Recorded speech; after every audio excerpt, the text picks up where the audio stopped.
Olá, tudo bem? Meu nome é Felipe Nader e eu sou sócio do estúdio Ave Design. Eu toco Design Camp aqui no YouTube e também no Instagram.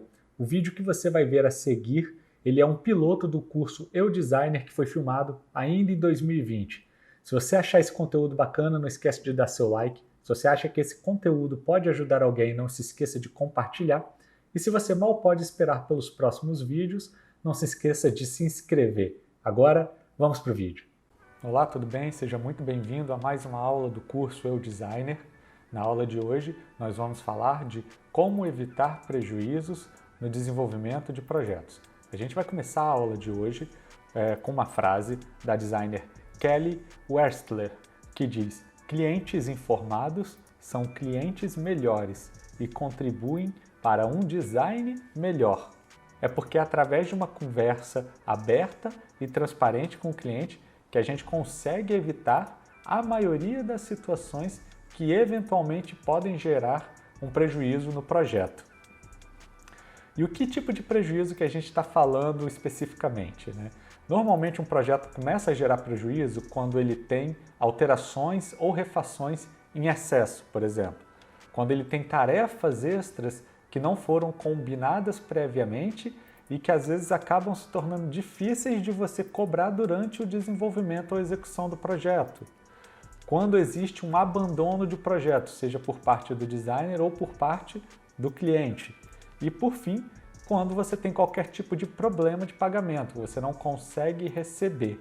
Então tudo isso são situações que normalmente ocorrem, mas que na maioria das vezes a gente consegue minimizar, evitar sempre é muito difícil, mas consegue minimizar bem as chances de acontecer, seguindo algumas orientações que é o que eu vou explicar nessa aula de hoje.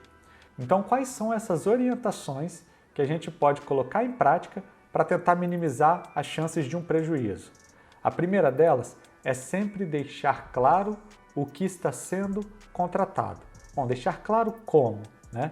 Explique para o cliente exatamente qual é o serviço que ele está contratando.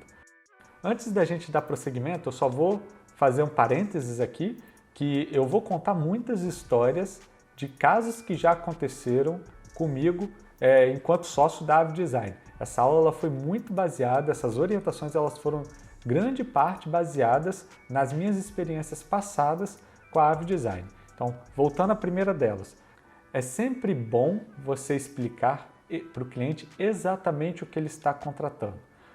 Vamos dizer que ele te procurou para você desenvolver um panfleto. Então você vai falar para ele, olha, o que eu vou fazer para você é um panfleto frente e verso, não é um folder. Folder é isso, panfleto é aquilo. O que eu vou desenvolver para você é um panfleto.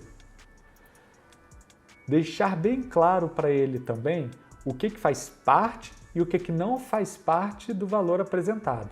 Ainda com o exemplo do panfleto, você vai virar para o seu cliente e vai falar, olha, o panfleto custa R$200. Nesse valor não está incluso, por exemplo, os custos com impressão do panfleto. É importante você sempre destacar isso para o cliente, que os custos de produção, em via de regra, não estão inclusos no custo de desenvolvimento do layout.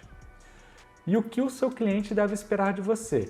Então, para fechar esse ciclo do exemplo do panfleto, você vai falar para o seu cliente o seguinte: você está me contratando para desenvolver um panfleto. Este é o modelo do panfleto. No meu valor está incluso apenas o layout do panfleto. Não está incluso, por exemplo, o custo de impressão do panfleto, de ensaio fotográfico, de compra de imagens em bancos pagos. E por fim, o que ele vai esperar de você é que você desenvolva o panfleto. Você vai falar para ele, por exemplo, que no seu custo não está incluso acompanhar um eventual ensaio fotográfico ou a impressão do panfleto na gráfica. Então, a primeira orientação seria essa. A partir do momento que você apresenta a sua proposta, deixa bem claro exatamente o que seu cliente vai contratar. A segunda dica, na medida do possível, sempre mantenha as regras do jogo. Por que isso é tão importante? Porque não é incomum o cliente querer ditar a regra. Principalmente se você lida com alguém que está na posição de comando, dono da empresa, gerente, supervisor, que tem uma escala de subalternos, ele sempre vai tender a tomar controle da situação, a ditar o ritmo da situação. Só que você, como prestador de serviço, expert na sua área de atuação, cabe a você ser o responsável por manter as regras do jogo, por controlar essas regras do jogo. Porque, por exemplo, o cliente ele pode querer interferir nos seus prazos. Não é incomum do cliente querer negociar prazo. Não é incomum mesmo. E menos incomum ainda do cliente querer ditar o prazo. Por exemplo, ele te liga e fala, eu preciso de tal peça para amanhã. Eu preciso de uma marca para daqui a 3 dias, para daqui a 4 dias. Isso não é incomum. E aí, se você aceita, a tendência é que você acabe se enrolando e que o cliente acabe ficando chateado com você porque você fez uma promessa que você não conseguiria cumprir. Não abra mão também dos seus procedimentos. Quando a gente vai desenvolver uma identidade visual ou qualquer outro projeto um pouco mais complexo, é normal que a gente faça um briefing com o cliente, né? Um briefing até mais completo. E nem todo cliente gosta disso. Se você, por exemplo, trabalha com envio de Google Forms, de formulários, de documentos de texto que o cliente tem que preencher manualmente, nem todo cliente gosta disso. Ele vai dizer que ele não tem tempo, que ele não sabe o que escrever, que isso não é trabalho para ele. E aí o importante é, ao invés de você abrir mão dessa etapa imprescindível no projeto, é que você adapte isso à realidade do cliente. Não é deixar de fazer o briefing, mas ver qual é a melhor forma de fazer o briefing com aquele cliente específico. Uma outra situação muito comum também, o cliente querer dizer quanto vale o seu serviço, ele querer colocar preço no seu serviço. Isso é outra coisa que você também não pode permitir. Se você tem um valor final, é porque você contabilizou uma série de situações que fizeram você chegar naquele valor final. Isso não foi elaborado de forma aleatória. A gente até ensinou em aulas anteriores do curso como que você pode montar o valor da sua hora de serviço, definir o valor da sua hora de serviço. Então, tem um porquê de você cobrar aquele valor. A partir do momento que o cliente ele quer ditar quanto vale o seu serviço, as chances de você sair no prejuízo ou de você se enrolar porque você vai ter que fechar mais serviços do que você tinha previsto para a conta não negativar no fim do mês, as chances do projeto desandar começam a ser cada vez maiores. Terceira dica, siga sempre o escopo do projeto. Siga o escopo da proposta. Siga o que foi definido na sua proposta com o cliente e evite abrir muitas exceções. Que tipo de exceções que eu estou mencionando aqui? O cliente, por exemplo, te contrata para você fazer um cardápio de 8 páginas. No meio do percurso, ele decide que o cardápio agora tem que ser 12, mas que o layout já está pronto, é pouco conteúdo, uma página vai ser só de foto, que não tem por que você cobrar por esse valor. E você, para evitar qualquer desgaste com o cliente, você topa fazer isso. Daqui a pouco o cardápio que era um 12 vira um 16, ou entra uma lâmina de alguma promoção dentro do cardápio e o cliente começa a se habituar em pedir coisas para você sem que você cobre nada por isso. Na medida do possível, evite fazer substituição de peças. Isso é muito comum, principalmente quando você tem um contrato mensal com o cliente.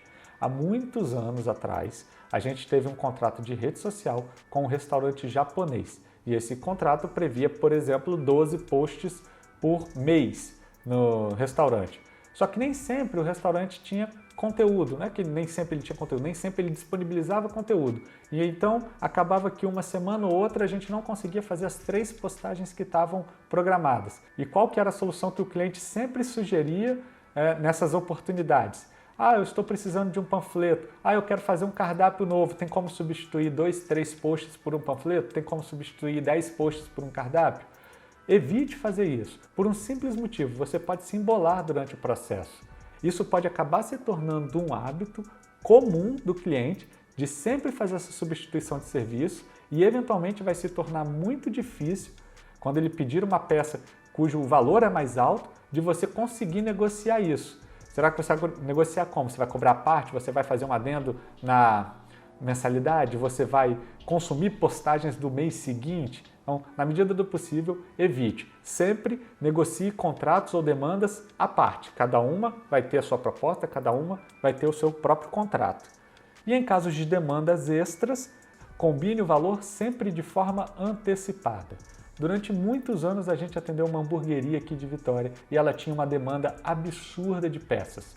Qual que era a argumentação do dono sempre?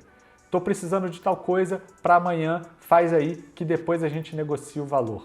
e durante muito tempo a gente fez dessa forma. A gente seguiu essa condição que o cliente impôs, que não foi a gente que sugeriu, e sim o cliente que impôs. Só que qual que era o maior problema? Ele vinha, por exemplo, e pedia às vezes 5, 6, 7 panfletos num mês. E aí a gente tinha o valor do panfleto, na época R$250, alguma coisa parecida com isso. R$200. Chegava no fim do mês, emitia uma nota fiscal para ele de R$1.400 referente a 7 panfletos. E qual que era a reação imediata do cliente? Querer negociar esse valor. Não, R$1.400 é muito caro, porque um panfleto você demorou um dia para fazer, o outro panfleto você demorou algumas horas para fazer, não tem como eu pagar R$1.400 de panfleto esse mês. E aí qual que era a solução para você receber? Normalmente você aceitava cobrar, receber o valor que o cliente queria pagar. Esse é o grande problema de você desenvolver peças sem combinar o valor previamente. Você fica sujeito a receber o valor que o cliente acha justo te pagar. Orientação número 4. Deixe claro quais são as limitações e as consequências, eventuais consequências. Quando eu falo de limitação, eu quero dizer, por exemplo, limitação de alterações. Se você vai desenvolver uma identidade visual, você precisa deixar claro quantas refações ou alterações essa identidade vai englobar, caso o cliente não aprove de primeira. Porque senão você pode cair na mesma situação que eu passei quando eu tive que desenvolver 13 marcas para o mesmo cliente. Essa história ela é toda contada no podcast Conversas por WhatsApp, que está disponível aqui no Design Camp. Foi uma situação em que a gente, no início do trabalho, não assinou contrato, não deixou claro como é que seria desenvolvido o serviço e não deixou claro quantas marcas o cliente teria direito. Então, basicamente, a gente ficava desenvolvendo marcas, batia no cliente e voltava. Porque o cliente, assim, já que não tinha limite, eu vou pedir quantas eu quiser até eu ter uma que me agrade, enfim. Então, sempre deixe bem claro nos seus contratos qual é o limite de alteração ou refação. Alteração quer dizer você alterar algum elemento do layout que já está definido, já está com o seu conceito definido. Refação é quando você tem que refazer do zero. Sugira limites para reuniões, independentemente delas serem online ou presenciais, por dois motivos principais. O primeiro é que você trabalha no regime de hora-serviço. O que vale dinheiro na nossa situação é a nossa hora. Então, se você toda vez vai ficar atendendo o mesmo cliente por várias horas, por várias situações seguidas, você está deixando de atender outros clientes, de desenvolver outros projetos e, consequentemente, de monetizar para o estúdio. A segunda situação é porque reunião, além dessa questão de hora, ela também gera custos, principalmente se envolver deslocamento. Se o cliente ele está na distância de 1 hora de você, você vai ter 1 hora de gasto de gasolina, você vai ter 1 hora a menos de serviço, e isso é só para ir, fora para voltar. E eu nem vou incluir aqui todos os imprevistos que podem acontecer. Trânsito, acidente, depreciação de veículo, o tempo que você vai gastar lá no cliente, que pode acontecer dele te atender no horário marcado e pode acontecer dele não te atender, então você ainda fica mais tempo lá esperando para ser atendido. Então é sempre interessante você limitar o número de reuniões. Aqui na AVE, a gente durante muitos anos não limitou. E a verdade é que o cliente deitava e rolava. Ele pedia reunião às vezes 2, 3 vezes por semana, então eu tinha que sair e sempre na sede do cliente. Raramente esse tipo de cliente ele vai solicitar reuniões no seu ambiente de trabalho. Normalmente ele vai querer que você vá até ele. Então, ou seja, gasto muito alto, tempo muito grande desperdiçado com deslocamento, às vezes esperando o cliente. A gente tinha situações de cliente aqui que deixava a gente esperando 3 horas para ser atendido. E aí o que aconteceu com essas 3 horas? Essas 3 horas estavam perdidas, não tinha como abrir o computador e trabalhar, até que a gente chegou na situação, e isso acontecia muito mais em contratos mensais do que em contratos avulsos, a gente passou a determinar um número máximo de reuniões por mês. Qualquer reunião extra seria cobrado extra para acontecer. Deixe claro também quais são as consequências causadas por eventuais atrasos ou falta de pagamento. A gente teve um caso que fazia o contrato mensal, não um, a gente teve mais de 1, 2, 3, enfim, N casos, da gente atender o cliente no regime mensal, de FII mensal, e o cliente atrasar o pagamento, a gente tem que ficar cobrando o cliente Mas ao mesmo tempo o cliente ficava nos cobrando para não deixar de gerar o conteúdo, de publicar, principalmente em rede social. É comum, já foi comum aqui na Aave, a gente ter contratos mensais de rede social, o cliente às vezes fica 2, 3 meses sem pagar e a gente continuar fazendo o serviço. Hoje está bem claro no contrato da Aave que se o cliente atrasar 10 dias corridos o pagamento, o boleto vai ser enviado para protesto automaticamente e vai ser suspenso qualquer tipo de trabalho que esteja sendo previsto para ele. É importante você deixar claro o que vai acontecer, quais são as consequências para o seu cliente caso ele atrase com o pagamento. A gente já teve casos aqui também de não deixar isso claro para o cliente, não constar em contrato e a gente interromper o serviço do cliente por falta de pagamento e isso gerar uma dor de cabeça, um problema gigantesco, porque o cliente se sentiu no direito de contestar essa nossa atitude, já que não estava previsto nenhum tipo de, entre aspas, punição pelo atraso de pagamento dele. Quinta orientação, formalize o que foi combinado. Formalizar significa ter contrato. Se o projeto for de médio ou grande porte, sempre tenha um contrato. Projetos pequenos, nem sempre é viável você elaborar um contrato, às vezes é uma peça muito rápida ali que você resolve em 1, 2 dias, não tem essa necessidade. Mas projetos médios, por exemplo, vou desenvolver um portfólio, vou desenvolver um site e projetos grandes, por exemplo, a identidade visual e todas as peças colaterais que acompanham, é imprescindível que você tenha um contrato. Você vai pegar todas essas dicas anteriores que eu dei e você vai formalizar isso no contrato, vai disponibilizar para o cliente ler e, finalmente, para o cliente assinar. Uma vez que você tem isso tudo catalogado, explicado e assinado pelo cliente no contrato, você diminui de forma assim, quase que total as chances de você ter prejuízo no projeto. Prejuízos causados por essas situações iniciais que eu mencionei aqui, vale ressaltar. E por fim, essa é uma orientação que talvez ela possa ser até polêmica, mas que eu considero muito importante hoje, eu pratico ela, talvez é a orientação que eu pratico mais a risco na Aave Design. Não confunda as estações. O que eu quero dizer com isso? Cliente é cliente, designer é designer. Não tem isso de o cliente é meu brother, é meu parceiro, é meu amigão, é meu chegado, porque uma coisa que a experiência, o tempo, a vivência e atender uma quantidade enorme de clientes me ensinou é que você é o melhor designer do mundo enquanto você cobra o que o cliente quer pagar, você entrega o que o cliente quer receber e você faz o que ele manda você fazer. A partir do momento em que um desses 3 pilares deixa de existir e o cliente está acostumado sempre a ter os 3 à disposição dele, são enormes as chances do cliente romper o contrato com você, deixar de fazer trabalho com você e falar mal de você. A gente teve casos aqui de abrir muita exceção para o cliente, porque o cliente tinha habilidade, é normal o cliente ter habilidade para massagear o seu ego, virar e falar, pô, você é o melhor designer, eu só tô com você porque você me entrega os melhores serviços, tudo que você faz é muito bom, é muito lindo, porque o outro cara que me atendia não era assim, porque bate um monte de gente lá na minha porta oferecendo serviço e eu só tenho olhos para você. Isso, querendo ou não, isso infla nosso ego, a gente se sente bem ouvindo isso.